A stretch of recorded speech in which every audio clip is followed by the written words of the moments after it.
India में top 1% लोगों के पास मोर देन 40% वेल्थ है इंडिया की, पर जो बॉटम 50% लोग हैं, बॉटम 40% लोग हैं, ये सब बटे हुए हैं। मतलब आने वाले 20 सालों में 83 ट्रिलियन डॉलर्स का वेल्थ ट्रांसफर होगा जो बिलियनर्स अपने बच्चों को देंगे। क्या मेन रीजन है कि यूथ होने के बाद भी, चीप लेबर होने के बाद भी अनएम्प्लॉयमेंट नंबर्स जो है वो कहीं कम होते ही नहीं है। तो आजकल ना एक नया फिनोमिना है, उसको बोलते हैं graduate unemployed. Azim Premji university की एक रिसर्च है जिसमें ये बताया गया है कि 20 से 29 साल के जो लोग अनएम्प्लॉयड हैं उसमें से अराउंड 68-69% लोग ग्रेजुएट हैं। Hello everyone, welcome to the Neha Nagar show. हम बात कर रहे हैं इंडिया की इकोनॉमिक सिचुएशन के बारे में, हम बात कर रहे हैं अनएम्प्लॉयमेंट के बारे में, और ये सब हम सीखने वाले हैं डॉक्टर सलोनी खन्ना से। सबसे बड़ा डेंजर क्या है इंडिया के लिए अभी, विच इज एआई। सबसे पहले तो मेरे को लगता है ये वाहियात क्वेश्चन है कि क्या एआई अनएम्प्लॉयमेंट बढ़ाएगा या कम करेगा। बेसिकली होगा क्या कि एआई आपको इररेलेवेंट बना देगा। वर्ल्ड इकोनॉमिक फोरम ने प्रेडिक्ट किया है जो टॉप 5 नौकरियां होंगी 20 साल बाद, उसमें होगी गवर्नमेंट ऑफिसेज में भी चाइना के सीसीटीवी लगे होते हैं। ये तो नेशनल सिक्योरिटी के लिए बहुत इंपॉर्टेंट है। गाली कितनी भी दे ले हम चाइना को, यूज हम चाइनीज प्रोडक्ट्स ही कर रहे हैं। जब हम यूएस या डेवलप्ड कंट्रीज की बात करते हैं, वहाँ पर कॉन्सर्ट इकोनॉमी बहुत एक्टिव रहती है, जिसकी वजह से उनको बहुत सारा फंड मिलता है। इंडिया में अभी तक हम ये कर नहीं पाए। कोई एक बहुत बड़े ग्लोबल स्टार हैं जिन्होंने सिंगापुर में परफॉर्म किया। ऐसा माना जाता है कि उससे पहले सिंगापुर की इकोनॉमी रिसेशन में थी। इंडिया में रेड टेपिज्म है। अगर आपको आज गुड़गांव में कॉन्सर्ट करना है तो शायद आपको 36 अलग अलग बॉडीज से परमिशन चाहिए होगी। तो आरबीआई ने भी बार बार हमें वार्न किया है कि जो एक्सट्रीम वेदर कंडीशंस है इंडिया में स्पेशली, तो उनकी वजह से फूड इन्फ्लेशन बहुत ज्यादा पीक कर सकता है। हमारी फूड सिक्योरिटी भी अंडर थ्रेट है। आपको पता है शीला दीक्षित जी की सरकार को किस चीज ने टॉपल किया था, क्यों चली गई उनकी सरकार?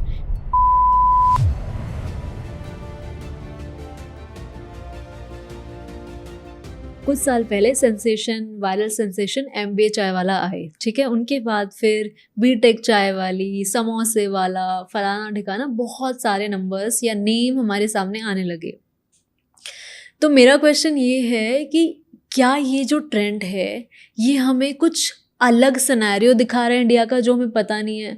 जो ये एजुकेटेड लोग हैं वो ऐसी लो स्किल जॉब्स को क्यों प्रेफर कर रहे हैं? इंडिया में क्या चल रहा है, ये बहुत इंटरेस्टिंग और अच्छा सवाल पूछा आपने, क्योंकि आज की डेट में बहुत कुछ चल रहा है। अब सबसे पहले समझना पड़ेगा कि बहुत कुछ क्यों चल रहा है। हर सिस्टम की ना एक एंट्रोपी होती है। जब हम बचपन में केमिस्ट्री पढ़ते थे तो हम देखते थे कि हर सिस्टम में एक एंट्रोपी होती है और वो एंट्रोपी बढ़ती रहती है विद टाइम। अगर उस एंट्रोपी को केओस नाम दे दें, मतलब आम भाषा में उसको बोले केओस, तो केओस बढ़ रहा है दुनिया में, इंडिया में, इंडिविजुअल स्टेट्स में, फैमिलीज में, जॉब्स में, एज एन इंडिविजुअल हमारे अंदर। क्योंकि जैसे जैसे जनरेशन और एक्सपोज होती जा रही है टू न्यूअर थिंग्स, ये एंट्रोपी जो है बढ़ती जा रही है, ये केओस बढ़ता जा रहा है। तो जो चैलेंज आज वाली जनरेशन के लिए उससे +1 उससे आगे वाली के लिए होगा, उससे +1 और आगे वाली के लिए होगा। आई मीन ऑब्वियसली मैं ह्यूमन काइंड का प्रेडिक्शन तो नहीं कर सकती, बट ये मेरा एनालिसिस है। मुझे ऐसा लगता है कि ये केओस बढ़ता जा रहा है। कैसे केओस बढ़ रहा है? सबसे पहली चीज़ बात करते हैं लाइवलीहुड की। देखो, ऐसा नहीं है कि ह्यूमन सिविलाइजेशन में या ह्यूमन्स पहले काम नहीं करते थे। Obviously there was endless work, लोग पहले भी काम करते थे। लेकिन ये कॉन्सेप्ट कि आपको अपने 40 घंटे किसी को बेचने हैं और उसके बदले में आप खाना खा पाओगे, या आपको सोने के लिए छत मिल पाएगी, या आप बच्चे को स्कूल भेज पाओगे। इंडिया के लिए क्या हुआ, जैसे ही ब्रिटिशर्स ने इंडिया छोड़ा तो एक ऐसी क्लास क्रिएट हो गई जिसके पास डिग्री थी, अंग्रेजी बोलना आता था और मेहनत करना आता था। अगर आपके पास ये 3 क्वालिटीज हैं तो आपको नौकरी मिल जाती थी। तो जब आपको नौकरी मिलने लग गई, लोगों को लगा अरे ये आजीविका चलाने का बढ़िया तरीका है। फार्मर्स जो है फैक्ट्रीज में पहुंचने लग गए धीरे धीरे, जैसे जैसे ग्लोबलाइजेशन हुआ, कैपिटलिज्म बढ़ा। जो लोग कुछ और काम करते थे वो क्लेरिकल नौकरियां करने लग गए। तो सबको लगने लगा कि अगर आप एक डिग्री पालोगे और आप अंग्रेजी बोल सकते हो तो आपको नौकरी मिल जाएगी, जिससे आपकी ज़िंदगी सॉर्टेड है। जो पेरेंट्स बोलते थे कि अरे सेटल हो जाओ, सेटल हो जाओ, बट वो सेटल होने की जो डेफिनेशन है वो उनके लिए थी कि आपका लाइवलीहुड मैनेज्ड है। अब आप एक किसान की लाइफ देखो, किसान को क्या करता है, वो बीज बोता है, खेत तैयार करता है, पर उसको पता नहीं है कि इस साल उसको यील्ड क्या मिलेगा। लेकिन अगर यही आप एक नौकरी कर रहे हो जिसमें आपने डिग्री अंग्रेजी से नौकरी पाली, आपको ये तो पता है महीने की सैलरी क्या आएगी, आपको एक फिक्स सैलरी का एस्टिमेट है, आपको पता है कि मुझे अपनी लाइफ इस खर्चे में चलानी है, या this is what my spectrum would be, unlike a farmer who has an unpredictable kind of job. तो लोग ह्यूमन सर्टेनिटी को चेज करते हैं, लोग इस सर्टेनिटी को चेज करने लग गए, इसीलिए ये फिनोमिना बन गया कि चलो भाई नौकरी पानी है, सबको नौकरी पानी है। और मिडिल क्लास का क्योंकि रिस्क एपेटाइट कम होता था, कोई कैपिटल एक्यूमुलेशन नहीं है, इनहेरिटेंस नहीं है, तो उनके पास एक ही इनहेरिटेंस थी, वो थी एजुकेशन, कि चलो बच्चों को पढ़ाते हैं और नौकरी दिलाते हैं। पर प्रॉब्लम ये हो गई है अब कि ये जो डिग्रीज हैं, ये डिग्रीज एक तरह का स्कैम बन गया है। आज आपके पास डिग्री है, लेकिन उस डिग्री के साथ आप क्या कर सकते हो ये आपको नहीं पता है, क्योंकि एक्चुअल में जो आपकी डिग्री है वो आपको नौकरी नहीं दिला पा रही। तो ये जो नोशन बना था कि हम इंडियंस वेस्ट के या पूरी दुनिया के एक तरह से इंफॉर्मेशन प्रोसेसर्स बन गए थे, आईटी में नौकरियां आ रही हैं, बीपीओज चल रहे हैं, हम क्या करते थे, वो कुछ इन्फॉर्मेशन देते थे, हम उसको ट्रांसलेट करते थे, अंग्रेजी में प्रोसेस कर पाते थे सस्ते में। आप यूरोप यूएस में हायर करोगे किसी को सेम काम के लिए, आपको 5x पे करना पड़ेगा। इंडिया को वो आउटसोर्स कर देते थे, इंडिया में सस्ते में हो जाता था। तो हमें लगा अरे बहुत जॉब्स हैं, जॉब्स की बूम है, इसलिए इंजीनियरिंग कॉलेजेस खुलने लग गए जगह जगह, TCS इन्फोसिस में प्लेसमेंट्स हो रही हैं, मेरा इतने का पैकेज, मेरा उतने का पैकेज, हम बड़े बड़े नंबर्स सुनते थे। बट वो सारा सिस्टम आज की डेट में अंडर क्वेश्चन है, क्योंकि डिग्रीज जो एक ट्रस्ट पे चल रही थी, हम ना इकोनॉमिक्स में एक थ्योरी पढ़ाते हैं, उसका नाम होता है सिग्नलिंग थ्योरी। डिग्री क्या सिग्नल करती है? आज आपके सामने 2 कैंडिडेट्स बैठे हैं, कह रहे हैं नेहा आप मुझे एम्प्लॉय कर लो। आप दोनों से पूछोगे, एक कहेगा मैं IIM से पढ़ा हुआ हूँ और दूसरा कहेगा मैं किसी Tier 2 कॉलेज से पढ़ा हूँ। तो आपका फर्स्ट इंप्रेशन क्या आएगा? अरे IIM वाला बेटर होगा। ये सिग्नल है, डिग्री सिग्नल कर रही है। बट अब क्या हो रहा है कि आप किसी भी कॉलेज से पढ़े हो, आपके पास कोई भी डिग्री है, आपकी अनएम्प्लॉयमेंट के चांसेस हाई हैं। इसीलिए वो जो सिग्नलिंग है डिग्रीज का, वो फेल कर रहा है। क्योंकि वो फेल कर रहा है तो बच्चों का डिग्री में, सिस्टम में, पढ़ाई में, एजुकेशन में भरोसा कम होता जा रहा है। और जब जब किसी भी इकोनॉमी में, किसी भी देश में आपके युवा भरोसा कम करने लग जाएंगे सिस्टम में, तो मेरिट में कम भरोसा करेंगे, वो और लॉस्ट हो जाएंगे, और केओस की तरफ जाएंगे, और अराजकता की तरफ जाएंगे। तो ये कंसर्निंग इशू है हमारे लिए। तो यू आर सेइंग बहुत ही डेंजरस सिचुएशन है अभी। बिल्कुल। और अगर जिसने इसके बारे में नहीं सुना या पढ़ा या देखा, वो बहुत पीछे रह जाएगा। बिल्कुल, क्योंकि डिग्री जो एक प्रूफ हुआ करती थी कि भाई डिग्री है तो यू आर स्टेबल, आपका अब कोई कुछ नहीं बिगाड़ सकता, वो चीज़ें चेंज हो गई है। बिल्कुल। और इंडिया में जो हो रहा है वो ये भी तो हो रहा है ना कि डिग्री, ये शायद बहुत पहले से हो रहा है कि हाई डिग्री है लेकिन इनकम आप लो से चालू कर रहे हैं, या आपका जो जॉब है वो लो, यानी कि आप ओवर क्वालिफाइड है लेकिन जॉब आप छोटी कर रहे हैं। बिल्कुल। तो आजकल ना एक नया फिनोमिना है, उसको बोलते हैं ग्रेजुएट अनएम्प्लॉयड। हाँ। कि आप ग्रेजुएट हैं फिर भी आप अनएम्प्लॉयड हैं। देखिए इसके 2-3 फैक्टर्स हैं जो मेरी समझ के हिसाब से मुझे लगता है। सबसे पहली बात तो ये कि अपॉर्चुनिटीज़ कम है और लोग बहुत ज़्यादा हैं, इसीलिए लोग सरकारी नौकरियों की तरफ भी हम देखते हैं। एग्जाम लीक्स के बारे में भी हम आगे जैसे बात करेंगे तो वहाँ पर भी ये रेलिवेंट है। बट जब हम प्राइवेट सेक्टर की बात करते हैं तो हमें हमेशा एक गैप दिखता है, जो हम अपने बच्चों को कॉलेज में पढ़ा रहे हैं और जो इंडस्ट्री को चाहिए उसमें गैप है।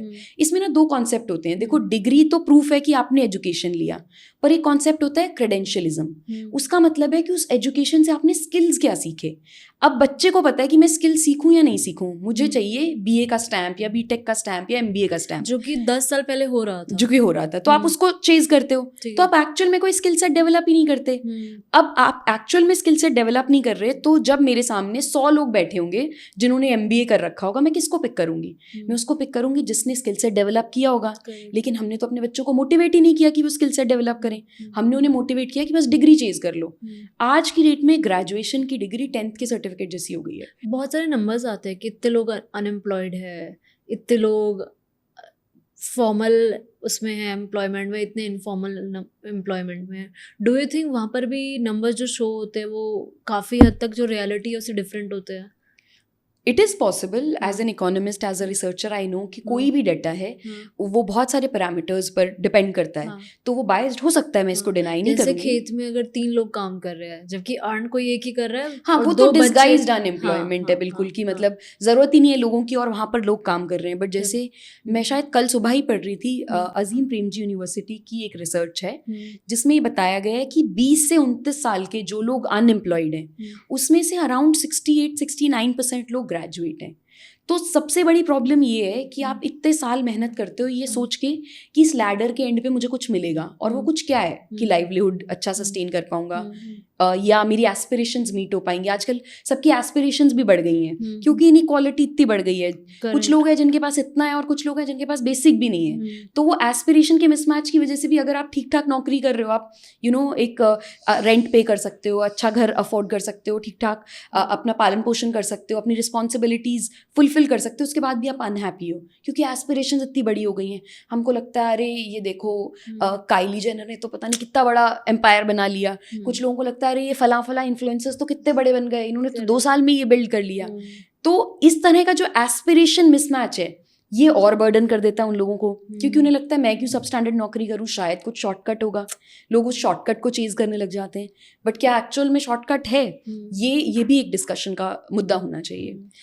तो ये जो नंबर्स वाली आपने बात कही कि क्या ये नंबर्स बायस्ड हो सकते हैं, सर्टेनली बायस्ड हो सकते हैं नंबर्स। देखिए एम्प्लॉयमेंट का जो कॉन्सेप्ट है, मतलब ये कोई ऐसा नहीं है, इट्स नॉट नेचुरल। कोई एम्प्लॉयमेंट क्या है? Employment, what is employment? हम जो इसको डिफाइन करेंगे वो होगी ना एम्प्लॉयमेंट। हम कहेंगे जो लोग नौकरी ढूंढ रहे हैं वो लोग those are the people who want to be employed, या वो अनएम्प्लॉयड हैं। या हम कहेंगे जो लोग नौकरी ढूंढना ही नहीं चाहते वो भी तो अनएम्प्लॉयड हैं। वो बेचारे इतने हताश हो गए हैं, वो कह रहे करनी ही नहीं यार नौकरी, तुम अपनी नौकरी अपने पास रखो, मुझे करनी ही नहीं। हम उनको तो मानते ही नहीं है कि वो अनएम्प्लॉयड हैं, because they have given up their desire to work. तो ये जो एम्प्लॉयमेंट का मेजरमेंट है ये तो ऑब्वियसली हम लोग ही डिफाइन करते हैं ना। बट स्टिल अगर 5 साल या पिछले 10 साल का आप डेटा देखे या सिनेरियो देखे तो क्या मेन रीज़न है कि यूथ होने के बाद भी, चीप लेबर होने के बाद भी अनएम्प्लॉयमेंट नंबर्स जो है वो कहीं कम होते ही नहीं है? देखिए जब हम देख पा रहे थे कि India is going to be one of the youngest nations, तो हम इसको डेमोग्राफिक डिविडेंड बोलते थे। आज हम उसको डेमोग्राफिक बर्डन, डेट, डिजास्टर कुछ भी बोल सकते हैं। सबसे बड़ी प्रॉब्लम ये है कि हमने क्या इस डिविडेंड की तैयारी की थी। तैयारी से मेरा मतलब है हमने ये जो इतने सारे लोग, अब आज हम इस रूम में बैठे हैं, मान लो हम इस रूम में 100 लोगों को इकट्ठा कर लेते हैं, लेकिन वो 100 लोग सिर्फ नॉइज ऐड कर रहे हैं। क्या हम उनको इस रूम में रखना पसंद करेंगे? नहीं करेंगे। लेकिन वो 100 लोग अगर कुछ प्रोडक्टिव काम कर रहे होंगे, मान लो यहीं पर एक कंपनी बिल्ड कर दें, तो हम उन्हें रखना चाहेंगे। हमारे पास यंग लोग तो हैं, हमारे पास ड्रिवन यंग लोग हैं, हमारे यंग लोग बहुत मेहनती हैं। क्यों ऐसा होता है कि इंडिया से बाहर जाकर ये यंग लोग अपने लिए फ्यूचर बना पा रहे हैं? क्यों ऐसा है कि बाहर जाकर ये सिविक तरीके से बिहेव भी कर पा रहे हैं? इंडिया में हम देख रहे हैं अरे गाड़ी चला रहा है तो किसी ने रोड रेज कर लिया, हम देख रहे हैं बदतमीजी हो रही है। बाहर तो नहीं कर रहे, क्योंकि इकोसिस्टम की प्रॉब्लम है। जब तक हम अपने लोगों को सही इकोसिस्टम नहीं देंगे तब तक हम उनके पोटेंशियल को फुली हार्नेस नहीं कर सकते। और जब हम यूथ की बात करते हैं, वो यंग बच्चे हैं, इंप्रेशनेबल माइंड्स, 20-21 साल के लोग, येट टू डिस्कवर वर्ल्ड। हम उनके सामने जो ऑप्शंस रखेंगे उनके लिए वही ऑप्शंस हैं। आज हम अपने बच्चों के सामने क्या ऑप्शन रखते हैं? आप बिलीव नहीं करोगे, हम जब यूपीएससी के मॉक इंटरव्यूज़ लेते हैं या हम स्टूडेंट से मिलते हैं जो तैयारी कर रहे हैं, आज की डेट में इतने सारे आईआईटी की अपनी जो भी नौकरी है, स्पेशलाइजेशन है, उसको छोड़ के आईएएस बनना चाहते हैं। क्यों बनना चाहते हैं? आईएएस तो एक जनरलिस्ट नौकरी है। कितनी सैलरी होती है एक आईएएस की? 1,05,000 रुपये, सब कुछ मिलाकर, सारे पर्क्स मिलाकर ये सैलरी होती है, जो कि आपको प्राइवेट सेक्टर में ईजिली मिल जाएगी। फिर भी आप क्यों करना चाहते हो नौकरी? क्योंकि हमने एक ये अजीब सा बबल बना दिया है इंडिया में, हमारी सोसाइटी में। हम एजुकेशन के माध्यम से डिग्निटी को चेज करते हैं। क्या होता था पहले गांव में बोलते थे अरे फला की लड़की ना पढ़ी लिखी है, उसने वहाँ से एमए की है, मैं तो एमए बीएड हूँ, ऐसे बोलते थे ना। तो हमने एजुकेशन को डिग्निटी से भी एसोसिएट कर दिया, हमने एजुकेशन को लाइवलीहुड से भी एसोसिएट कर दिया। लेकिन एक चीज़ जिससे एसोसिएट करना था उससे नहीं किया कि इकोनॉमी में क्या वैल्यू ऐड कर रही है मेरी एजुकेशन, मेरी एमबीए से क्या वैल्यू ऐड होगी इकोनॉमी में। तो वो प्राइमरी जो टेनेट है वो मिसिंग है। अच्छा, एक और जो हम शायद कवर नहीं कर रहे अभी तक कि सबसे बड़ा डेंजर क्या है इंडिया के लिए अभी, विच इज़ एआई। क्योंकि जैसे मैंने अभी कहा कि बाकी जो डेवलप्ड कंट्रीज़ है वो हमें आउटसोर्स करती थी आईटी सर्विसेज और हम उनको काम करके देते थे। बट अब तो एक डेंजर ये भी है कि वो हमें ना करके एआई को करेंगे आउटसोर्स, तो फिर इंडिया क्या करेगा? मेरे को ना ये बड़ी इंटरेस्टिंग कॉन्वर्सेशन लगती है जब कुछ लोग बोलते हैं कि क्या एआई से अनएम्प्लॉयमेंट बढ़ेगा। तो आधे लोग इसको डिफेंड करते हैं, आधे लोग इसको डिनाई करते हैं। सबसे पहले तो मेरे को लगता है ये वाहियात क्वेश्चन है कि क्या एआई अनएम्प्लॉयमेंट बढ़ाएगा या कम करेगा। Again coming back to the basic, employment क्या है? एम्प्लॉयमेंट है कि आप कुछ करते हो जिसके बदले में आपको कुछ मिलता है। ये हमने एक सिस्टम बनाया है। आज से पहले क्या होता था, लोग एआई को ना इंडस्ट्रियल रेवोल्यूशन से कंपेयर कर रहे हैं। इंडस्ट्रियल रेवोल्यूशन ने एक चीज़ अलग की। इंडस्ट्रियल रेवोल्यूशन ने वो काम आसान किए जो इंसान मसल से, फिजिकल लेबर से कर रहा है। अब पहले आप खुद चारा काटते थे, फिर आपको मशीन दे दी गई। पहले आप हाथ से काम करते थे, आपको ट्रैक्टर्स दे दिए गए। पहले आप हाथ से सिलते थे, फिर मैकेनाइजेशन हो गया। तो बेसिकली मसल वाले काम को रिप्लेस किया। आज तक ह्यूमन हिस्ट्री में कॉग्निटिव काम जो भी है, जो कॉग्निशन से होना है, सोचने का काम, उसको कोई रिप्लेस नहीं कर पाया था। अब एआई कॉग्निशन को रिप्लेस कर रहा है। पहले क्या होता था, किसान बोलता था कि अपने बेटे को खेती नहीं करनी, जाओ नौकरी करो, वापस मत आ जाना खेत में। वर्ल्ड इकोनॉमिक फोरम ने प्रेडिक्ट किया है कि ये ट्रेंड रिवर्स होने वाला है। आप बात कर रहे हो अनएम्प्लॉयमेंट की कि क्या एआई से अनएम्प्लॉयमेंट बढ़ेगी। मुझे बताओ, इंडिया में 45% लोग आज भी एग्रीकल्चर में एम्प्लॉयड हैं। उनके लिए तो बात नहीं करें, उनको कोई फर्क नहीं पड़ेगा एआई से, उनको तो लाइफ ईजी होगी। AI will not replace a farmer. तो हम उन लोगों की क्यों नहीं बात कर रहे हैं? हम सिर्फ उन सेट ऑफ लोगों की बात कर रहे हैं जो कॉग्निटिव एबिलिटी वाले काम थे, जो सोचने, थिंकिंग वाले काम थे। अब थिंकिंग में भी जो मंडेन काम है वही एआई कर पाएगा, इनोवेशन नहीं कर पाएगा एआई। इनोवेशन, क्रिएटिविटी, ये सब ह्यूमंस को ही करना पड़ेगा। तो ये जो लोग बोलते हैं कि नहीं एआई नौकरी नहीं खाएगा, या जो लोग बोलते हैं एआई नौकरी खा जाएगा, मुझे लगता है दोनों ही प्रेमाइस गलत हैं। बेसिकली होगा क्या कि एआई आपको इररेलेवेंट बना देगा। अगर आप सिर्फ ऐसे इंसान हो जो बस कॉग्निशन ऑफर कर सकता है, वो भी मंडेन वाली, कि आप एक्सेल पे टाइप ही कर सकते हो, आप डेटा को क्रंच ही कर सकते हो, जो एक ऐसा काम है जिसमें ना क्रिएटिविटी चाहिए, ना इनोवेशन चाहिए और कॉग्निशन चाहिए, ऐसे लोग इररेलेवेंट हो जाएंगे एआई के आने से। तो उनको अपने आप को अपस्किल करना पड़ेगा या पिवट करना पड़ेगा। Coming back to the point, मैं एक रिपोर्ट पढ़ रही थी कि वर्ल्ड इकोनॉमिक फोरम ने प्रेडिक्ट किया है जो टॉप 5 नौकरियां होंगी 20 साल बाद, उसमें होगी फार्मर, प्लम्बर, कारपेंटर, ड्राइवर्स, ये वाली नौकरियां। ड्राइवर में भी तो ऑटोमेटिक है। हाँ, फिर भी पर अभी भी उसको लेकर डिबेट है ही कि मतलब आप ट्रस्ट कर सकते हो, नहीं कर सकते, बहुत सारी चीजें हैं। बट इस तरह की नौकरियां जिसमें आपको हाथ से काम करना होता है, सुइंग हो गया या कारपेंटर हो गया या कॉबलर हो गया, उस तरह की चीजें। इवन टुडे ऑल्सो जो ग्रेजुएट है उससे ज्यादा कारपेंटर या प्लम्बर कमा रहे होते हैं। बिल्कुल। तो वो तो ऑलरेडी यहाँ पर है। Even in so the future is knocking on our door. Even in UPSC thing also, कि जो बच्चे प्रिपेयर कर रहे होते हैं क्लर्क की जॉब के लिए या पियोन की जॉब के लिए, even after getting MBA from top notch colleges, तो it's already there. You are saying कि इवन वर्ल्ड इकोनॉमिक फोरम ने ही तो बोला था ना कि 40% लोगों की जॉब खा जाएगा एआई। तो उनका ये नया रिपोर्ट है। पर वो 40% उन्होंने इंडिया के लिए नहीं बोला। हाँ, वर्ल्ड। मैं ये कह रही हूँ कि इंडियन इकोनॉमी में तो 45% लोग पहले से ही किसान हैं। अब बची बात बाकी लोगों की। उन बाकी लोगों में देखना पड़ेगा, 2 कैटेगरी के लोग हैं। एक जो क्रिएटिव काम कर रहे हैं, जो इनोवेशन वाला काम कर रहे हैं, उनको कोई इम्पैक्ट नहीं आने वाला। लेकिन वो लोग जो कॉग्निशन से मंडेन काम कर रहे हैं, उनको इम्पैक्ट आएगा। हम टीचर्स हैं, एआई टीचिंग को भी रेवोल्यूशनाइज करेगा। पहले क्या होता था, आप एक लेक्चर प्रिपेयर करके जा रहे हो, आप सेम बात डिलीवर कर रहे हो। आज स्टूडेंट को जरूरत ही नहीं है उस चीज की। एआई इंडिविजुअल ट्यूटर्स क्रिएट कर देगा। आप कैसे स्टूडेंट हो, आपकी पेस पर आपको मैक्रो इकोनॉमिक्स पढ़ाएगा। आपको चाहिए ही नहीं कि आप सलोनी खन्ना मैम की क्लास में आओ और आप सीखो कि कैसे मैक्रो इकोनॉमिक्स पढ़ना है या क्या समझना है। आप अपनी बेस पे घर से सीख सकते हो। तो ये सारे प्रोफेशंस इम्पैक्ट होने वाले हैं, क्योंकि ये एक शिफ्ट आ रहा है दुनिया में। AI is not like industrialization. जैसे कि मैंने आपको बताया, आज से पहले जितनी इनोवेशंस हुई हैं वो इंसान के मसल, फिजिकल लेबर, उसके लिए हुए हैं। ये पहली बार है कि मेंटल वाले के लिए कुछ हो रहा है, कॉग्निशन के लिए कुछ हो रहा है, तो ऑब्वियसली इसका इम्पैक्ट आएगा। लेकिन ये कह देना कि क्या एआई अनएम्प्लॉयमेंट ला देगा, देखो दुनिया में या किसी भी इकोनॉमी में जितना पैसा है, जितना पोटेंशियल है, जितनी प्रोडक्टिविटी है, वो तो उस सिस्टम की है ही। अगर आप हार्डनेस नहीं करोगे तो कोई और करेगा। जैसे मैं इस बात से बिल्कुल अग्री करती हूँ कि एआई इनइक्वालिटी को बढ़ा देगा। कुछ लोग हार्नेस कर पाएंगे इसको, पर कुछ नहीं कर पाएंगे, और पावर कुछ ही चंद कंपनीज के हाथ में बिल्कुल चली जाएगी, बिल्कुल चली जाएगी। एआई यूज कर रहे हैं। ट्रू, वो इनइक्वालिटी अब भी बढ़ रही है। और मतलब एआई ऐसा रेवोल्यूशन होगा जैसा इलेक्ट्रिसिटी नहीं लाया था कि जिन शहरों में इलेक्ट्रिसिटी पहुंच गई वहां पहले तरक्की हो गई, जहां नहीं पहुंच पाई, लेट पहुंची, वह लेट तरक्की हुई। एआई पहुंचना सबके पास है, पर कैसे, कितनी जल्दी अडेप्ट होगा, वो इस इनइक्वालिटी को डिटरमाइन करेगा। आपने अभी वेल्थ इनइक्वालिटी की बात करी और मैं अभी पढ़ रही थी रिसेंटली कि वर्ल्ड बैंक ने अपनी जो न्यू क्लासिफिकेशन या जो टर्म है कि कौन सी कंट्री मिडिल इनकम है या कौन सी कहाँ, वो चेंजेस किए हैं उसमें। और उसके बाद श्रीलंका, फिलीपींस, वियतनाम जैसी कंट्रीज़ भी अपर मिडिल क्लास वाली कैटेगरी में आ गई है। श्रीलंका जिसने इतना बड़ा क्राइसिस देखा है रिसेंटली, वो भी अपर मिडिल क्लास में आ गई है। तो इंडिया क्यों अभी तक लोअर मिडिल क्लास में है? देखिए, आपको ये समझना पड़ेगा कि इंडिया में टॉप 1% लोगों के पास मोर देन 40% वेल्थ है इंडिया की।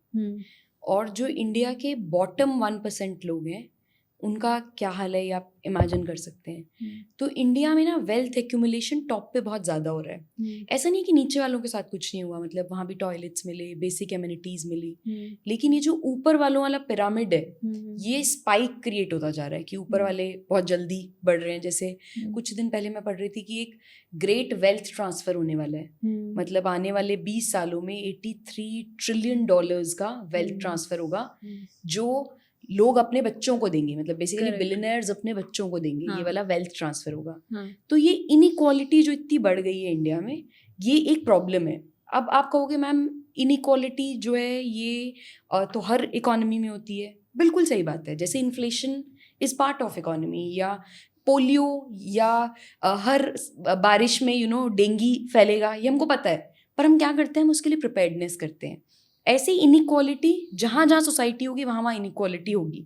मतलब आज अगर सब लोग सेम कमाने लग जाएंगे तो कौन होगा जो सोचेगा कि चलो मैं मुश्किल वाला काम कर लेता हूँ, सैनिटेशन वर्कर का जो काम है, या 14th फ्लोर पर चढ़ के सफाई करने वाला काम, या सर्जरी करना किसी की जो बहुत जिसमें हाई स्टेक्स हों। तो हर तरह का काम इसीलिए लोग कर पा रहे हैं क्योंकि वेल्थ इनइक्वालिटी है। पर जो बॉटम 50% लोग हैं, बॉटम 40% लोग हैं, ये सब बटे हुए हैं। कोई रिलीजन पे बटा हुआ है, कोई कास्ट पे बटा हुआ है। किसी को लगता है कि अरे हम तो बिहार से हैं, हम तो बिहारी हैं, हम तो हरियाणा वालों को पसंद नहीं करेंगे, हम तो यूपी वालों को पसंद नहीं करेंगे। किसी को लगता है हम तो कुमाऊनी हैं, तो लोग रीजन से बटे हुए हैं। कोई तेलुगु है, कोई कन्नडिगा है, तो लोग रीजन से भी बटे हुए हैं। ये इतना फ्रैगमेंटेड सेक्शन है कि ये देख ही नहीं पा रहे कि हमारे साथ हो क्या रहा है। और सबसे बड़ी बात ये है कि इनको आज भी ना एस्पिरेशंस में रखा जा रहा है कि अरे कोई बात नहीं, ठीक है वो होंगे अमीर, हमारा बेटा भी IAS बन जाएगा ना, हम भी तर जाएंगे, हमारी बेटी डॉक्टर बन जाएगी ना, हम भी तर जाएंगे। ये इस पूरे लूप में फंसे हुए हैं, इसलिए देख ही नहीं पा रहे हैं कि कैसे ये इनइक्वालिटी सोसाइटी को तो डिवाइड कर ही रही है, इन लोगों को भी डिवाइड कर रही है, आने वाली जनरेशन की अपॉर्चुनिटीज़ को भी डिवाइड कर रही है। वो बच्चे जो ये ग्रेट वेल्थ ट्रांसफ़र से बेनिफिट करेंगे और वो बच्चे जो नहीं करेंगे, उन दोनों की स्टार्टिंग लाइन अलग होगी और ये स्टार्टिंग लाइन का डिफरेंस बढ़ता जा रहा है। This is what should concern us, not that someone else is able to afford a business class and I am not. ये कंसर्न तो अर्बन एलीट का है, ये पुअर लोगों का थोड़ी कंसर्न है। पुअर लोगों का क्या कंसर्न है? रोटी, कपड़ा, मकान, नौकरी, टॉयलेट, स्कूल, ये कंसर्न है। लेकिन ये जो अर्बन एलीट हैं, जो अर्बन एजुकेटेड लोग हैं, उनका कंसर्न है कि अरे इनइक्वालिटी बढ़ रही है, टॉप 1% के पास इतना पैसा है। पर इनइक्वालिटी ऑफ अपॉर्चुनिटी पर ज़्यादा फोकस करने की ज़रूरत है। बट बहुत कंसर्निंग नहीं है कि जैसे मुंबई का बोला जाता है कि एक तरफ एकदम हाई राइज एकदम वेल्दी लोग हैं और नीचे स्लम जहाँ पे 2,000 2,500 रुपये में भी रेंट पे एक छोटा सा रूम मिल जाता है। तो ये जो प्रॉब्लम है, ये ऑफ कोर्स आपने बताया कि क्या चीज़ हमें कंसर्न करनी चाहिए और क्या नहीं करनी चाहिए, बट इस प्रॉब्लम के मेन रीज़न क्या हो सकते हैं कि ये प्रॉब्लम क्यों परसिस्ट कर रही है और ये बढ़ती क्यों जा रही है? कि जैसे बाकी कंट्रीज है वो फिर भी फेयरली काफ़ी ग्रोथ कर रही है हर चीज़ में, पर कैपिटा इनकम में भी बोला जाता है। जो हमारी नेबरिंग कंट्रीज है वो हमसे आगे निकल रही है धीरे धीरे, है ना? हाँ, तो बांग्लादेश इतना अच्छा कर रहा है, करेक्ट, हाँ, वो हमसे आगे है, राइट। ये इनइक्वालिटी जो बढ़ने का कारण है, देखिए कुछ सेक्टर्स जो हाईली रिवॉर्डिंग सेक्टर्स हैं, जैसे इंफ्रास्ट्रक्चर, एयरपोर्ट्स बनना, पोर्ट्स बनना, इन वाले सेक्टर्स में जो एक्यूमुलेशन है वो कैपिटलिस्ट का ज़्यादा है। कुछ सेट ऑफ इंडिविजुअल्स को ये वाली अपॉर्चुनिटीज़ मिलती जा रही हैं और जो बॉटम लाइन वाले लोग हैं, जिनको, जो मैं आपको बता रही थी शुरू में कि जिनको पहले लगता था कि डिग्री मिल जाएगी तो ज़िंदगी संवर जाएगी, वो वाले लोगों को नौकरी भी नहीं मिल पा रही है। तो इसलिए डाइवर्जेंस बढ़ता जा रहा है, क्योंकि हाईली पेइंग जो सेक्टर्स हैं, एक कंट्री कैसे ग्रो करती है, डेवलपमेंट कैसे होता है। आज अगर मैं हरियाणा जाती हूँ, मैं देखती हूँ कि अरे वाह, यहाँ पर भी स्मार्ट सिटी बन रही है, यहाँ पर ये वाला मिशन आ रहा है, यहाँ ये ब्रिज बन रहा है, यहाँ ये हाईवे बन रहा है। इंफ्रास्ट्रक्चर बैकबोन होती है कंट्री की। और इंफ्रास्ट्रक्चर दो तरह का इंफ्रास्ट्रक्चर होता है, एक तो फिजिकल वाला हो गया, दूसरा होता है ह्यूमन कैपिटल वाला, जो एजुकेशन वाला होता है। अब आप देखो, जब हम इंफ्रास्ट्रक्चर की बात करते हैं, वो भी कुछ ही जगहों पर कंसंट्रेटेड है, क्योंकि वो कुछ ही लोगों के हाथ से ट्रैवल कर रहा है, कुछ ही स्टेट्स को मिल रहा है, कुछ ही रीजन्स को मिल रहा है। और जब ह्यूमन कैपिटल वाले इंफ्रास्ट्रक्चर की बात करते हैं तो वो भी रिस्ट्रिक्टेड है। नॉर्मल बच्चे जो BA पढ़ रहे हैं, जो सरकारी स्कूलों में जा रहे हैं या प्राइवेट कॉलेजेस में इंजीनियरिंग भी कर रहे हैं, उनको तो नौकरियां मिल नहीं रही, वो तो फिर सरकारी नौकरियां चेज कर रहे हैं। लेकिन वही जो एंटरप्रेन्योरियल स्किल्स डेवलप कर पा रहे हैं, जिनके पास एक्सपोजर है, जो सी थ्रू कर सकते हैं, जो फ्यूचर रेडी हैं या फ्यूचर रेडी स्किल्स की तैयारी कर पा रहे हैं, उनके पास एज है। तो ये इसलिए बढ़ रहा है क्योंकि ये दो बेसिक प्रॉब्लम्स हैं। एक कि हम किस तरह का कल्चर बिल्ड कर रहे हैं when it comes to our investment scenario, और दूसरा हम किस तरह की एजुकेशन इम्पार्ट कर रहे हैं। अच्छा, जब हम इंडिया की प्रॉब्लम्स की बात करते हैं ना, तो एक प्रॉब्लम आती है क्लाइमेट चेंज की। जैसे RBI ने भी अभी बार बार हमें वार्न किया है कि जो एक्सट्रीम वेदर कंडीशंस है इंडिया में स्पेशली, तो उनकी वजह से फूड इन्फ्लेशन बहुत ज़्यादा पीक कर सकता है। और ये एक ऐसा एरिया है जहाँ, या जिसके बारे में ज़्यादा लोग बात नहीं कर रहे हैं और बहुत इम्पोर्टेंट है। राइट। तो क्यों हो रहा है और क्या हो रहा है, क्या वार्निंग दी है, क्यों दी है? देखो, सबसे पहली बात तो है कि क्लाइमेट चेंज का जो ज़्यादा इम्पैक्ट है, अगर वो कंट्रीज में बात करें, तो जो अमीर देश थे जिन्होंने पहले डेवलपमेंट कर ली, आज वो बात करते हैं क्योटो प्रोटोकॉल, मॉन्ट्रियल प्रोटोकॉल, सारी सोफिस्टिकेटेड बातें। अब हमारे ग्रो करने का टाइम है, अब हम पर रिस्ट्रिक्शंस लगा दिए, कार्बन एमिशंस कंट्रोल करो, कार्बन फुटप्रिंट कंट्रोल करो। सेम एक कंट्री में होता है, रिच लोगों का जो कार्बन फुटप्रिंट है वो इतना हाई है, और अगर आप बॉटम 10% का देखोगे, उनका डेसिमल्स में भी नहीं है कार्बन फुटप्रिंट। लेकिन फिर भी सफ़र कौन कर रहा है? एक गरीब किसान सफ़र कर रहा है जो शायद मध्य प्रदेश में खेती करता होगा। और सबसे बड़ी बात यह है कि रिच लोग तो AC या क्लाइमेट चेंज से अडेप्ट करने की जो चीज़ें हैं वो अफोर्ड कर सकते हैं। गरीब लोगों का क्या? वो, जैसे आपने बताया, मुंबई में कुछ लोग हाई राइज में रह रहे हैं, कुछ लोग 2,500 रुपये का किराया देकर रहते हैं। तो वो जो 2,500 वाले हैं वो कैसी जगहों पर रह रहे होंगे? जहां पर क्लाइमेट चेंज सबसे पहले पहुंचेगा, जहां पर क्लाइमेट चेंज का इम्पैक्ट सबसे ज़्यादा होगा। गलती उनकी नहीं है, लेकिन सफ़र उनको करना पड़ रहा है। तो मुझे लगता है क्लाइमेट चेंज में जैसे कंट्रीज़ के बीच में इंटरनेशन इनइक्वालिटी है, ऐसे ही लोगों के बीच में इंटर क्लास इनइक्वालिटी है, और सबसे बड़ी बात इंटर जनरेशनल इनइक्वालिटी भी है। किस जनरेशन ने पोल्यूशन किया और कौन सी जनरेशन सफ़र करेगी, ये भी तो देखने की ज़रूरत है ना।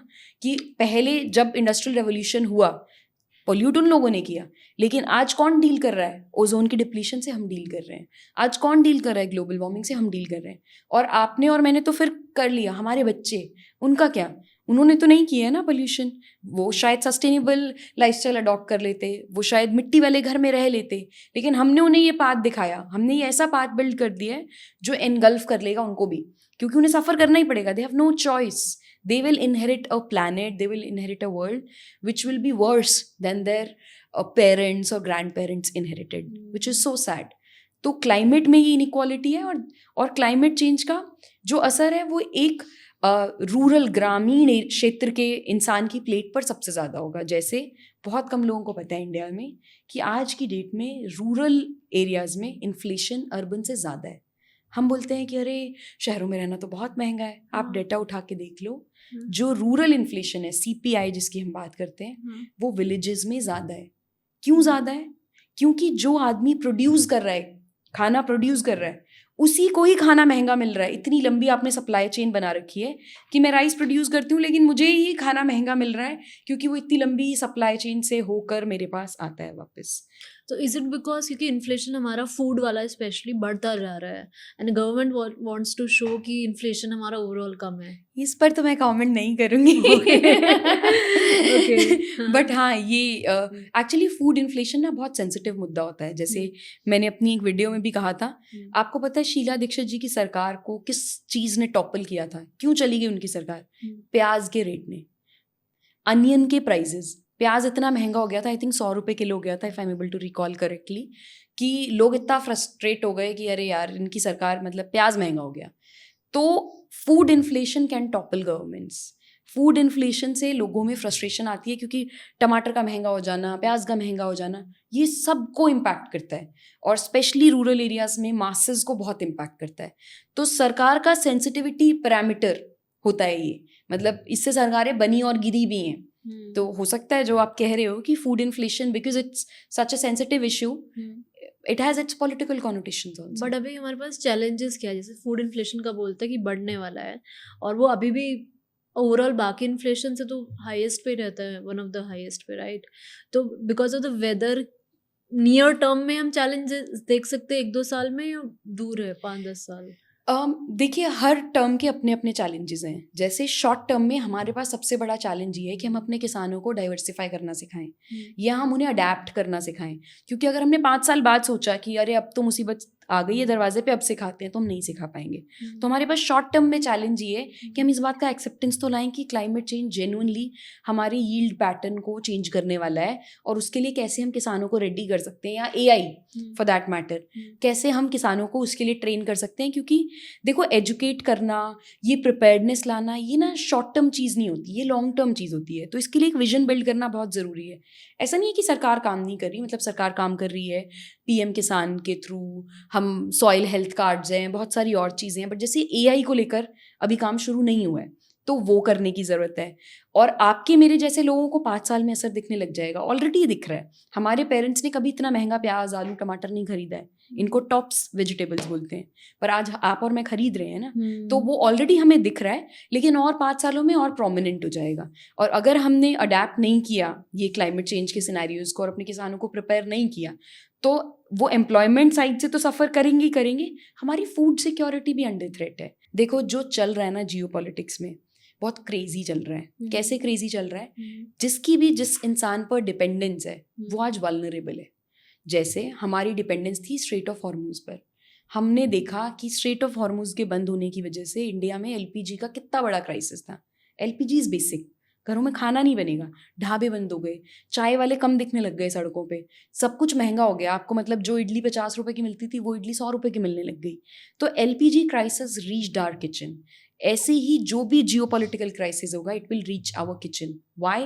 बिकॉज हमारी डिपेंडेंसी हाई है। जब हम नेशनल सिक्योरिटी की बात करते हैं, लोग बड़े पंप अप हो जाते हैं, अरे हमारे देश के जवान बॉर्डर पे खड़े हैं। वो एक फैसेट है नेशनल सिक्योरिटी का, फूड सिक्योरिटी दूसरा फैसेट है। पर हम उस बारे में बात कर रहे हैं कि आज अगर हमारे पास अपना अनाज नहीं होगा, हमें फिर किसी देश से भीख मांगनी पड़ेगी, फिर किसी देश से रिक्वेस्ट करनी पड़ेगी, प्लीज़ दे दो। और जैसे यूएस ने हमें सब स्टैंडर्ड अनाज दे दिया था पहले, वैसा ही फिर से होगा। और आज क्या हो रहा है कि आज सारी कंट्रीज अपना खुद का इन हाउस करने की प्लान कर रहे हैं कि हम अपना खुद ही बनाएंगे, खुद ही खाएंगे। एग्जैक्टली, क्योंकि सबको सेल्फ डिपेंडेंसी का आर्किटेक्चर बिल्ड करने की ज़रूरत है। जैसे चाणक्य बोलते थे, मतलब अक्सर लोग बोलते हैं कि अरे इंडिया स्टैंड नहीं ले रहा, इसमें स्टैंड नहीं ले रहा, रशिया से ऑयल ले रहा है, यूएस को प्रॉब्लम है इस बात से कि हम क्यों रशिया से ऑयल ले रहे हैं। तो चाणक्य बोलते थे, उनकी ना एक मंडल थ्योरी थी, उसमें वो कहते थे कि दोस्तियाँ परमानेंट नहीं होती, इंटरेस्ट परमानेंट होता है। अगर कोई कंट्री आप में, आपका अगर किसी कंट्री का इंटरेस्ट आपसे टाइड है, वो आपकी दोस्त भी बन जाएगी। और सिर्फ दोस्ती और कोई इंटरेस्ट नहीं है, तो वो रिलेशनशिप, फॉरेन रिलेशनशिप्स में लंबा नहीं चलेगा। आज की डेट में हम ये देख रहे हैं, इतना केओस है। आप सोचो, रशिया ने यूक्रेन पे अटैक कर दिया, यूएस वेनेजुएला में घुस के वेनेजुएला के हेड ऑफ स्टेट को अटैक कर रहा है, ईरान और यूएस की वॉर चल रही है, इतनी सारी और वेस्ट एशियन कंट्रीज इन्वॉल्व हो गई हैं। स्ट्रेट ऑफ हॉर्मुज के ब्लॉकेज की वजह से इंडिया और कितने सारे और कंट्रीज सफ़र कर रहे हैं। तो ये हमको समझ आ रहा है कि ग्लोबल ऑर्डर अंडर थ्रेट है। ग्लोबल ऑर्डर पहले जैसा नहीं रहा जैसा पहले था। देखो 1991 के बाद यूएस ने लीड किया, तो सबको पता था कि यार आपस में लड़ेंगे तो यूएस आ जाएगा, थोड़ा सा डर था। अब यूएस ने डिक्लेयर कर दिया है कि हम अपने इंटरेस्ट की बात करेंगे, आप अपना देखो। क्योंकि यूएस ने ये कर दिया, it's a signal for all of us कि हमको भी अपने इंटरेस्ट की बात करनी है। पर इसमें ना मेरे को एक बात बहुत इंटरेस्टिंग लगती है, लोग अक्सर ऐसे बोलेंगे कि अरे हम इंडिया खुद क्यों नहीं बनाता, make in India, this that. आप उन लोगों से पूछो कि क्या मेक इन इंडिया वाले प्रोडक्ट के लिए आप 20% हायर पे करने के लिए विलिंग हो? लेट्स से हम दुनिया, मतलब इंडिया में डिक्लेयर कर देते हैं, कि हम नेशनल सिक्योरिटी पे काम कर रहे हैं, इंडिया अपना डिपेंडेंसी कम करना चाहता है और इन हाउस आर्किटेक्चर बनाना चाहता है, be it food security, be it other things, जिन भी चीज़ों को लेकर हमारी डिपेंडेंसी है। क्या आप 20% एक्स्ट्रा पे करोगे इंडिया वाले प्रोडक्ट्स के लिए? बहुत सारे लोग नहीं करेंगे। ऐसा होता है कि चाइनीज फोन यूज कर रहे हैं, उसके थ्रू लिख रहे हैं कि जय हिंद, इंडिया का यूज करो। कोई दूसरा अगर यूज कर रहा है चाइनीज तो उनको पॉइंट आउट कर देंगे, लेकिन खुद को नहीं गाली देखेंगे। कितनी भी दे ले हम हाँ, चाइना को, यूज हाँ, हम चाइनीज choose प्रोडक्ट्स ही कर कर रहे हैं। गवर्नमेंट ऑफिसेज में भी चाइना के सीसीटीवी लगे होते हैं, तो वो कितना बड़ा डेंजर हो जाता है कि Obviously. ऑफकोर्स चाइना का सबको पता है कि सारा डेटा वो एक्सट्रैक्ट करते ही होंगे।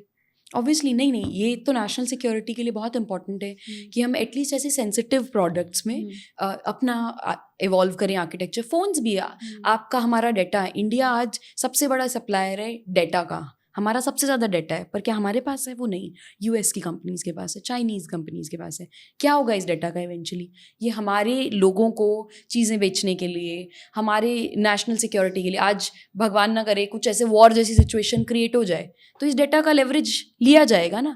तो ये तो बचपन में मम्मी पापा कहते थे ना, सक्षम बनो, अपने पैरों पे खड़े हो। तो जो लोग अपने पैरों पे खड़े हैं, जो देश अपने पैरों पे खड़े हैं, उनको एडवांटेज तो है ही, बट पॉइंट ये है कि ये एक जर्नी है। हमें ये समझना पड़ेगा, जैसे यूएस बहुत पुराना देश है, हमको इंडिपेंडेंस मिले हुए कितने डेकेड्स हुए? हार्डली 8 डेकेड्स हुए। यूएस के केस में ऐसा नहीं है, यूके के केस में ऐसा नहीं है। हम एक नया देश है, हम मतलब छोटा बच्चा है अभी, we are just growing. But it's very important at the same time कि हम ये एक्नॉलेज करें, इसको समझें कि हमें सेल्फ रिलायंस की तरफ जाने की बहुत ज़्यादा ज़रूरत है, सेल्फ सफिशेंसी की तरफ जाने की बहुत ज़्यादा ज़रूरत है। इसी से ही इवेंचुअली हम ग्लोबल ऑर्डर में जो हम बोलते हैं ना, विश्व गुरु बनाना है भारत को दोबारा, या आज हम बोलते तो हैं कि हम 4th largest 5th largest economy है, but we have to make this sustainable also. It is very important कि हम ये जो नंबर्स देख रहे हैं, हम ये इसलिए क्योंकि हमारी पॉपुलेशन बहुत ज़्यादा है, but that doesn't necessarily mean कि हमारे यहाँ जो पर कैपिटा इनकम है, या हमारे यहाँ इन्फ्लेशन है, या हमारे यहाँ और भी जो भी चीज़ें चाहिए होती हैं एक स्टेट को डेवलप्ड कहने के लिए, एक नेशन को डेवलप्ड कहने के लिए, हम वो सारे पैरामीटर्स मीट कर रहे हैं। जब हम इंडिया की बात कर रहे हैं तो एक और बहुत बड़ा चैलेंज है जो कि ऑलरेडी हम काफ़ी हद तक डिस्कस भी कर चुके हैं, क्लाइमेट चेंज। बट उसके अंदर आता है एक्सट्रीम हीट। तो इंटरनेशनल लेबर ऑर्गेनाइजेशन ने बोला है कि इंडिया अपना बहुत सारा वर्किंग आवर्स लूज़ कर सकता है बिकॉज ऑफ हीट। और आपका भी मैंने एक वीडियो देखा जिसमें आपने बोला था कि आज बहुत गर्मी है, ये ज़्यादा लोग नहीं कह सकते हैं। तो आप उस चीज़ को एक्सप्लेन करो, ऐसा क्यों? देखो, अभी हम लोग बैठे हैं, शूट कर रहे हैं, हम एक स्टूडियो में शूट कर रहे हैं जहाँ पर एसी है, लेकिन एक गरीब मजदूर है जिसको काम पर जाना ही पड़ेगा, बारिश हो, तूफान आए, धूप हो, चिलचिलाती गर्मी हो, उसको ये सब बेयर करना पड़ेगा। तो ये हमको समझना पड़ेगा कि इंडिया में जो अनऑर्गेनाइज सेक्टर है वो ज़्यादा है, वो बहुत बड़ा है, इनफॉर्मल सेक्टर बहुत बड़ा है, और वो इनफॉर्मल सेक्टर के पास इकोसिस्टम ही नहीं है कि वो एसी में या क्लाइमेट चेंज से बचाव अपना खुद कर सके। उसके लिए मुझे लगता है कि सरकार को ही स्टेप अप करना पड़ेगा और ऐसा इंफ्रास्ट्रक्चर क्रिएट करना पड़ेगा कि इन लोगों को हम सेव कर पाएँ क्लाइमेट चेंज के इम्पैक्ट से। जैसे मैंने अपनी उस वीडियो में भी बताया था कि केवल 8% लोग हैं इंडिया में जो एसी अफोर्ड कर सकते हैं, बाकी सब तो रहते ही होंगे ना गर्मी में। या मजदूर को अगर गर्मी में काम करने जाना है, या किसी स्ट्रीट हॉकर को, वेंडर को सामान बेचना है, तो वो ये अफोर्ड नहीं कर सकता ना कि वो पूरा दिन बैठा रहे और एसी में। पहली बात तो एसी नहीं कर सकता, दूसरा ये भी नहीं कर सकता कि घर पे ही बैठा रहे, धूप में नहीं जाए। इससे होगा क्या? इससे 2-3 चीज़ें होंगी। सबसे पहली चीज़ ये होगी कि हमारे हेल्थ इंफ्रास्ट्रक्चर पे बर्डन आने लग जाएगा। अगर गर्मी बढ़ती रही, जो कि हम क्लाइमेट चेंज के चलते बढ़ती रहेगी, लोगों को काम करना उनकी मजबूरी है, वो काम करेंगे, वो बीमार पड़ेंगे, हॉस्पिटल्स और भर जाएंगे और भीड़ होगी हॉस्पिटल्स में, ऐसी डिजीज़ेस भी इरप्ट करेंगी, या इस तरह की प्रॉब्लम्स होंगी कि वो कंटैजियस डिजीज़ हो सकती हैं। तो ऐसा नहीं है कि आप बचे रहोगे उससे, क्योंकि हेल्थ इंफ्रास्ट्रक्चर पर इम्पैक्ट आएगा। अगर हेल्थ इंफ्रास्ट्रक्चर पर इम्पैक्ट आएगा तो सरकार के लिए भी बर्डन बढ़ेगा, सरकार को फैसिलिटीज़ प्रोवाइड करनी पड़ेंगी, सरकार को हेल्थ में और एक्सपेंडिचर करना पड़ेगा। और ये एक्सपेंडिचर ऐसा नहीं है जो लॉन्ग टर्म रिटर्न दे, ये तो फायर फाइटिंग मोड पे कर रहे हो ना आप, कि अरे इतने सारे लोग हीट वेव की वजह से इम्पैक्ट हो गए तो अभी ये प्रॉब्लम सॉल्व कर दो। तो सरकार के रिसोर्सेज भी डाइवर्ट होंगे, जो लॉन्ग टर्म गोल्स हैं उससे भी डाइवर्जन होगा। इसीलिए बहुत ज़रूरी है हम अभी से अपनी पॉलिसी मेकिंग में इसको अकाउंट में लें। बट ये बताओ कि इंडिया वर्ल्ड में इस हीट वेव में या क्लाइमेट चेंज में कहाँ खड़ा है? मतलब क्या सिर्फ इंडिया को सबसे ज्यादा नहीं नुकसान हो रहा नहीं, है? यूरोप में हमने अभी कितने सारा पढ़ा देखा कि यूरोप में इस बार इतनी ज़्यादा हीट वेव आई है. नॉट जस्ट यूरोप, यूएस में. I have friends in US जिनका मैसेज आया कि we are under heat wave, how is it going for you. हमारे यहाँ तो हीट वेव चल रहा है, इंडिया में कैसा है, दिल्ली में कैसा है. तो ये ग्लोबल फिनोमेना है. देखो, आप बॉर्डर बना लो कितने भी, वो बोलते हैं ना, आप अपने महल कितना भी बड़ा बना लो, आसमान, पानी, हवा, धरती, ये तो सबकी कॉमन रहेगी ना. जब वर्ल्ड इकोनॉमी की बात करते हैं तो एक बहुत ही नया वर्ड आया है, यूबीआई, यूनिवर्सल बेसिक इनकम. और इसमें काफ़ी सारी कंट्रीज, फिनलैंड है, या काफ़ी अच्छे एग्जांपल्स है जो ये वाला जो फॉर्मूला है इसको अचीव कर चुकी है. इंडिया इसमें कहाँ स्टैंड करता है? इंडिया में 2016-17 में इकोनॉमिक सर्वे ने यूनिवर्सल बेसिक इनकम की बात की थी. फिर सिक्किम में एक पायलट प्रोजेक्ट किया गया इससे रिलेटेड, ठीक है. जो सक्सेसफुल भी हुआ. हाँ. यू वोंट बिलीव, जिन लोगों को यूनिवर्सल बेसिक, पहले मैं थोड़ा सा बता देती हूँ यूनिवर्सल बेसिक इनकम क्या होता है. Yes. Basically universal basic income का मतलब है कि देश के हर इंसान को एक फिक्स्ड अमाउंट सैलरी दी जाएगी या इनकम दी जाएगी, 5,000, 10,000, और ये जो गवर्नमेंट भी, देगी. और ये गवर्नमेंट देगी आपको आपके बैंक अकाउंट में. इसको डायरेक्ट बेनिफिट ट्रांसफर भी बोलते हैं. ठीक है. जैसे ही हमारी उज्ज्वला स्कीम में भी हो रहा है. आप क्या होता है, पहले आपको सिलेंडर सस्ता मिलता था, अब आपको सिलेंडर उसी रेट पर मिलता है, लेकिन कुछ पैसे सब्सिडी के आपके अकाउंट में आ जाते हैं. सेम और बहुत सारी स्कीम्स में हो रहा है डायरेक्ट बेनिफिट ट्रांसफर. क्यों करते हैं डायरेक्ट बेनिफिट ट्रांसफर? इसलिए करती हैं सरकारें क्योंकि जब हम आपको कहते हैं हम आपको सब्सिडी देंगे, या हम आपको कहते हैं कि हम आपको राशन सस्ता देंगे, उसमें ना लीकेजेस बहुत होती हैं. लीकेजेस दो तरह से होती है. एक होता है कि आइडेंटिफाई करना कि अरे भाई किसको दिया जाए सस्ता सिलेंडर, या उस तक पैसे पहुँचे या नहीं पहुँचे, मिडिल मैन ने तो नहीं खा लिए पैसे, कहीं ऐसा तो नहीं है कोई स्कैम चल रहा है. तो इस तरह की लीकेजेस बहुत होती हैं. गोस्ट कनेक्शंस होते हैं. एक आदमी एक होगा, सिलेंडर 4 ले लेगा अलग अलग नाम के डॉक्यूमेंट्स बनवा के, तो ये सब एलिमिनेट करने के लिए डायरेक्ट बेनिफिट ट्रांसफर बनाया गया. अब बात करते हैं यूबीआई की. यूबीआई एक फॉर्म है डायरेक्ट बेनिफिट ट्रांसफर का. सिक्किम में क्या ऑब्जर्व किया गया, जिन लोगों को पैसे दिए गए उनके बैंक अकाउंट में, उन्होंने अपने बच्चों को स्कूल भेजा उन पैसों से, उन्होंने अपनी छत बनवाई, उन्होंने अपने खेत में इन्वेस्ट किया, यानी कंस्ट्रक्टिव यूज़ किया. मैं आपको बताती हूँ, जो लोग यूबीआई को क्रिटिसाइज़ करते हैं ना, बहुत सारे लोगों को लगता था कि जो लोग नकारा बैठे हैं, लेजी बैठे हैं, आपने उनको पैसे दे दिए तो रोज दारू पियेंगे या सोते रहेंगे या काम नहीं करेंगे, या लोग मोटिवेटेड ही नहीं होंगे काम करने के लिए क्योंकि उनको तो घर बैठे पैसे मिल रहे हैं. However opposite was observed in case of Sikkim, but that's a pilot project जो थोड़े टाइम के लिए कुछ लोगों के साथ किया गया है.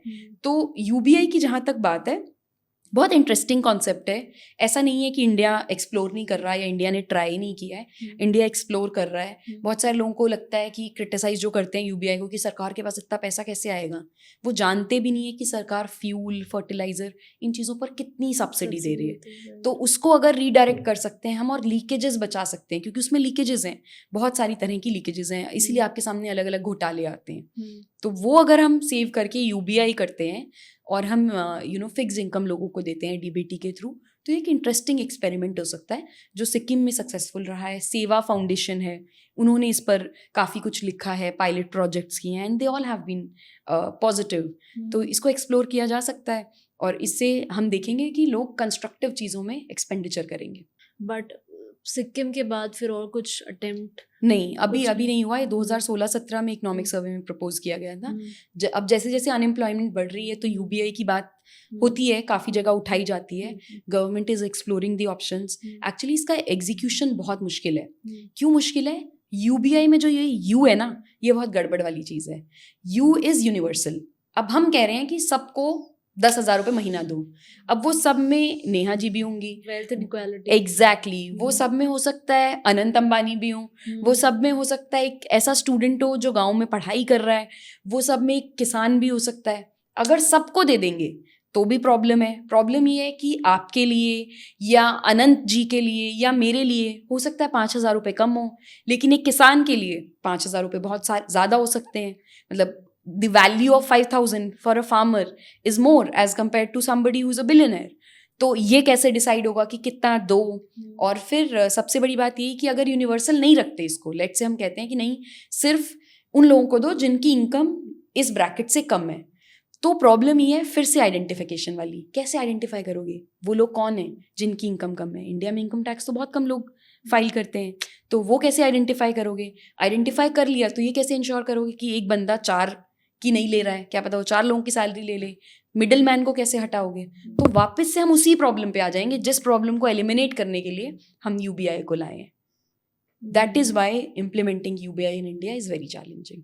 अच्छा, हम वापस इंडिया वर्सेस वर्ल्ड की बात करते हैं कि जैसे जैपनीज ने भी अपना, इवन कोरियन ब्यूटी हो या माचा हो जापनीज का, तो ऐसे बहुत सारे प्रोडक्ट ऑल ओवर फेमस हो जाते हैं. तो क्या इंडिया का भी ऐसा कोई प्रोडक्ट है? इंडिया के बहुत सारे प्रोडक्ट्स हैं. हाँ. मखाना आपको हर शेल्फ पे मिलेगा यूएस में. हाँ. और बहुत इंटरेस्टिंग चीज़ें हैं, जैसे कटहल है. आपको पता है कटहल को पुलिंग पोक की तरह यूज़ किया जाता है, मतलब मीट की तरह यूज़ किया जाता है. तो जो वीगन लोग नॉनवेज जैसा टेक्सचर चाहते हैं वो कटहल को यूज़ कर रहे हैं. या मैंने जैसे बताया भी था अपने चैनल पर, सत्तू के पॉप्स चाइना की यूनिवर्सिटी की कैफ़ेज़ में मिल रहे हैं. या एक ब्रेड फ्रूट करके फ्रूट होता है, मतलब कटहल की कैटेगरी का ही होता है, उसको यूज़ किया जा रहा है.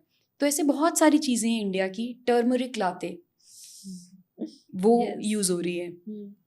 तो इंडिया का ही है बट वो फॉरेन ज़्यादा उसको अडेप्ट कर रहा बिल्कुल, है. Just because we have change the packaging. और क्योंकि अब दुनिया में हेल्थ को लेकर, न्यूट्रिशन को लेकर अवेयरनेस बढ़ रही है, तो people are going back to all these foods. जैसे एक दाल होती है, हॉर्स ग्राम बोलते हैं उसको. वो दाल को ना गरीब का खाना बोलते थे, पर आज वो दाल यूएस में, यूरोप में इतनी महंगी मिल रही है उसके अलग अलग प्रोडक्ट्स बनके, क्योंकि it's rich in protein. So you just soak it and it's used in salads now. मैं आपसे ये भी समझना चाहती हूँ कि जैसे जो अल्ट्रा प्रोसेस्ड फूड है, जो आजकल हॉट डिबेट का टॉपिक बना हुआ है, कि इंडिया में जो रेगुलेशंस है प्रोसेस्ड फूड की वर्सेस अदर कंट्रीज, कितना डिफरेंट है? देखो, बहुत इंटरेस्टिंग लगता है मुझे ये टॉपिक, क्योंकि अगेन इस पर ना हमको सिर्फ ऊपरी समझ है. थोड़ी सी बात करते हैं. यूएस में जो आदमी अमीर है वो कभी प्रोसेस्ड फूड नहीं खाएगा. हम क्या देखते हैं सीरीज में, टीवी सीरीज में, अरे पिज्ज़ा ऑर्डर कर दिया, अरे ये तो कुछ प्रोसेस बर्गर खा रहा है. जो आदमी वहाँ अफोर्ड कर सकता है वो फ्रेश फूड लेगा, जो रिच आदमी है. Ultra processed food is food of poor in rich countries. But in India the problem is we are aspirational. हमको लगता है कि पैसे होंगे तो पिज्ज़ा खाऊंगा, पैसे होंगे तो बर्गर खाऊंगा. हम ये नहीं सोचते पैसे होंगे तो ऐसा करूंगा रागी खा लूंगा, पैसे होंगे तो इडली खा लूंगा. हम ये नहीं सोचते ना. हम ये सोचते हैं कि हम अल्ट्रा प्रोसेस्ड फूड खाएंगे. इससे दिक्कत ये हो रही है इंडिया में कि हम एक ऐसी क्राइसिस की तरफ बढ़ रहे हैं जिसके लिए हम तैयार नहीं है. जैसे आपको पता है चाइना में दुनिया के सबसे ज़्यादा डायबिटिक लोग हैं. The diabetes burden of China is the highest. या मेक्सिको की कहानी देखते हैं. मेक्सिको में भी ऐसा ही हुआ. जैसे जैसे कंट्री थोड़ा एक्सपोज होने लगी, वर्ल्ड से अमीर होने लगी, तो लोगों को एस्पिरेशन हो गई कि अल्ट्रा प्रोसेस्ड फूड खाते हैं. देयर वाज अ टाइम जब मेक्सिको में शुगर टैक्स लगाया गया, और उस शुगर टैक्स लगाने की वजह से, या फ्रंट लेबल वार्निंग्स बोलते हैं कि आप पैकेज पे सामने ही वार्निंग हो जिससे लोगों को पता चले कि ये नहीं खाना है, उसकी वजह से उन्होंने कंट्रोल किया.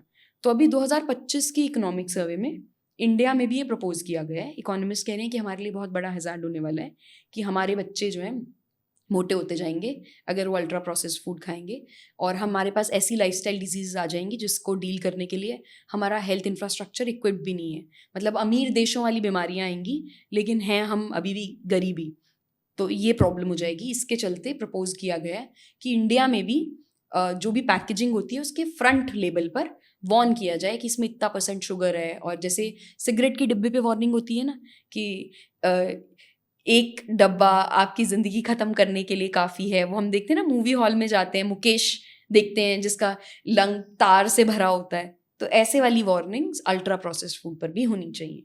इस पर सरकार स्टेप्स लेने के बारे में बात कर रही है. इकोनॉमिस्ट एडवाइजर्स बोल रहे हैं कि ये होना चाहिए. तो जो डेवलप्ड कंट्रीज़ है और जो इंडिया है, फूड रेगुलेशंस, क्योंकि कई बार ऐसा न्यूज़ आता है कि मिल्क जो है वो रियल मिल्क नहीं है. इवन इंडिया में इतना मिल्क तो कंजम्पशन जितना हो रहा है उतना प्रोडक्शन भी नहीं होता है, एडल्ट्रेशन है ना. हाँ, तो ये वाले जो फूड रेगुलेशन वाले रूल्स है वो यहाँ पर बेटर है या ऑब्वियसली बाहर बेटर है, मतलब इनका इम्प्लीमेंटेशन बाहर बेटर है। हमने फसाई बनाया हुआ है, लेकिन फसाई ऑपरेट करता है रेटिंग्स पर, या फिर जब भी कुछ और स्ट्रिक्ट हम रूल्स बनाते हैं इंडिया में इस चीज़ से रिलेटेड, तो लोगों को लगता है कि इससे ना फ़ायदा होगा बड़ी कंपनीज को, क्योंकि वो तो रेगुलेशंस को फॉलो कर सकती हैं। अब आप एक छोटी डेयरी वाले को बोलो कि तुमको एक मीटर लगाना है और रोज़ पैक करना है और उस पर लिखना है, लेबल करना है कि ये कितना इसमें क्या है कॉम्पोजिशन, उसके लिए वो मुश्किल है। तो अब ये सारे हो जाते हैं फिर पॉलिटिकली सेंसिटिव मुद्दे, इसलिए सरकार इसमें ज़्यादा एग्रेसिवली इंटरवीन नहीं करती। लेकिन हाँ, एडल्ट्रेशन इज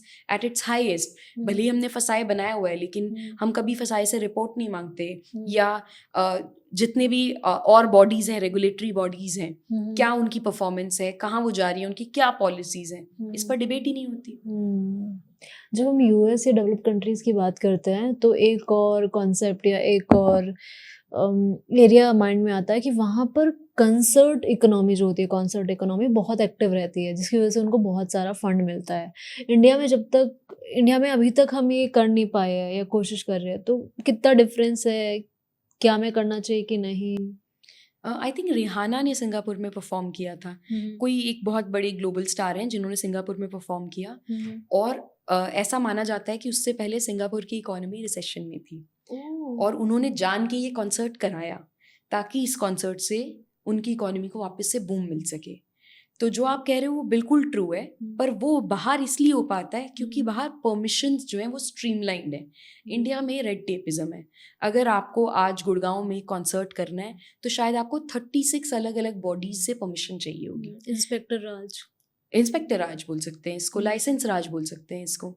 और वो रेड टेपिज्म ऐसा है कि वो परमिशन लाने में इतना टाइम लग जाएगा आपको कि any artist will be demotivated कि अच्छा ये तो इतना टाइम लग रहा है। फिर उसमें भी अलग अलग तरह की रिस्ट्रिक्शंस हैं। However, as far as I am able to recall, मुझे भी एग्जैक्ट नंबर्स याद नहीं है, इस बार की इकोनॉमिक सर्वे में उससे रिलेटेड भी प्रपोजल था कि हम क्या करते हैं, जैसे हम SCZs बनाते हैं, स्पेशल इकोनॉमिक जोन्स एक्सपोर्ट के लिए, ऐसे ही हम कॉन्सर्ट्स के लिए भी स्पेशल एरिना बनाते हैं जहाँ पर आपको फास्ट ट्रैक परमिशन मिलेगी। तो ऐसे फास्ट ट्रैक परमिशन से क्या होगा, आपको कॉन्सर्ट करना है 1 महीने में, अगर अवेलेबिलिटी है स्लॉट की, आप जाओ, आप रिक्वायरमेंट्स पूरी करो और आपको परमिशन मिल जाएगी। मुझे लगता है हमें ऐसी चीज़ों पर और फोकस करना चाहिए, सरकार को और ध्यान देना चाहिए कि बनाओ कॉन्सर्ट इकोनॉमी। अब तो हमारे पास नया एजार है, K-pop सब देखते थे, K-ड्रामा देखते थे, वो सारी चीजें थी। अब लोग भक्ति कॉन्सर्ट्स में जा रहे हैं। really? वो भक्ति कॉन्सर्ट्स कौन देगा वर्ल्ड को? इंडिया देगा।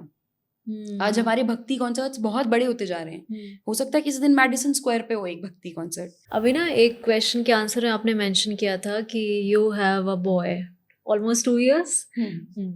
तो एज अ पेरेंट आप कितना लगता है आपको कि प्रिपेयर्ड है वर्ल्ड के लिए, या फिर क्या डर लगता है? जैसे for example I have a daughter, तो मुझे लगता है कि हम बहुत ज़्यादा टेक्नोलॉजी में आगे आ गए हैं, फलाना ढिकाना, और मुझे सेफ्टी बहुत बड़ा कंसर्न लगता है अभी भी। एज अ मदर आपको क्या क्या चीज़ कंसर्न करती है इंडियन इकोनॉमी में, इंडिया में? देखो, being a mother to a girl child, I can understand कि सेफ्टी बहुत बड़ा कंसर्न हो सकता है। मतलब ऐसा बोलना नहीं चाहिए, लेकिन जब मेरा बेटा हुआ तो मैं थोड़ा सा रिलीव थी, क्योंकि मुझे ऐसा लगता है कि लड़कियों के लिए ज़िंदगी ज़्यादा मुश्किल है, या सेफ्टी ले लो हमारी सोसाइटी में।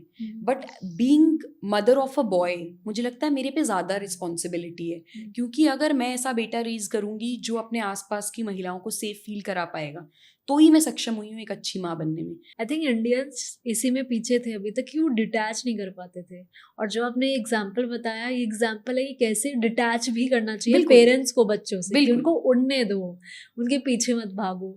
और इंडिया में सबसे बड़ा प्रॉब्लम मुझे यही लगता है प्रीवियस जनरेशन में, कि वो हर चीज़ कंट्रोल करने की कोशिश करते रहते थे कि डिग्री ये करो, यहाँ रहो, वहाँ मत रहो। बिल्कुल।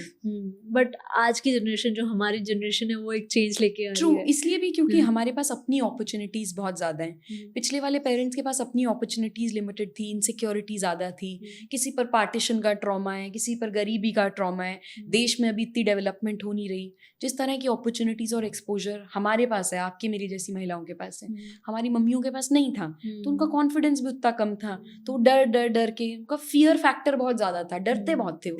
ऐसा पेरेंट्स डरते बहुत है ना, हम देखते हैं कि अरे नहीं यहाँ जाओगे तो ये हो जाएगा, नहीं घर पे ही रहना है, नहीं हॉस्टल में नहीं रहना। कितनी सारी लड़कियां लड़कियां जिन्हें घर से बाहर नहीं भेजा जाता इस डर से कि कहीं कुछ गलत ना कर लें, और फिर वही छोटे शहरों की लड़कियां जब बड़ा कर लेती हैं वो एक मिसाल बन जाती हैं औरों के लिए, तो पूरा मोहल्ला बोलता है कि हम भी अपनी बेटियों को बाहर भेजेंगे। जब मैं 12th में थी तो मेरे को पढ़ाई करनी थी, राइट, और मैं रहती थी गाज़ियाबाद में, और ज़्यादातर जो कॉलेजेस मुझे मिल रहे थे या मेरे को करने थे वो सब बहुत दूर हुआ करते थे, राइट। तो फिर बीकॉम या ग्रेजुएशन जो है सीए की तैयारी की मैंने, तो वो भी एक लिमिट थी कि भाई तुझे इतने ही किलोमीटर में देखना है।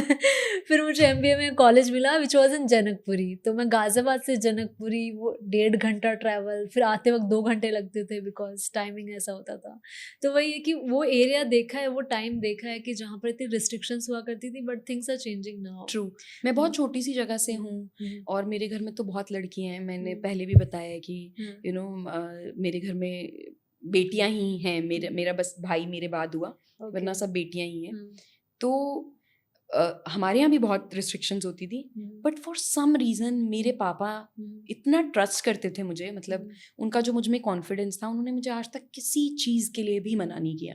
जो भी चीज़ कोई इमेजिन कर सकता है मैंने वो सब किए हैं, मतलब अपनी लाइफ में।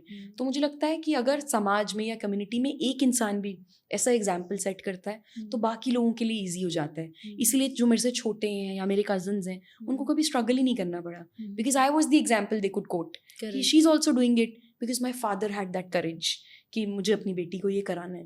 Beautiful. And when we are talking about motherhood या विमेन या कैसे वो काम करती है नहीं करती है, तो एक बहुत अलग कॉन्सेप्ट आता है कि जैसे बोला जाता है कि 12th तक तो मैन विमेन का, गर्ल या बॉय का रेशियो सेम होता है, ग्रेजुएशन में थोड़ा और कम हो जाता है, पोस्ट ग्रेजुएशन में और कम हो जाता है, फिर जो एंट्री लेवल है उस पर और कम हो जाता है, फिर मदरहुड तक जब तक वो दोनों पहुंचते हैं तो विमेन तो पीछे आ ही जाती है बैक सीट पर, और ये इकोनॉमी को बहुत ज़्यादा डैमेज हाँ, इसीलिए लेबर फोर्स पार्टिसिपेशन रेट जो है विमेन का वो इंडिया में बहुत कम है, और वो कम हो रहा है।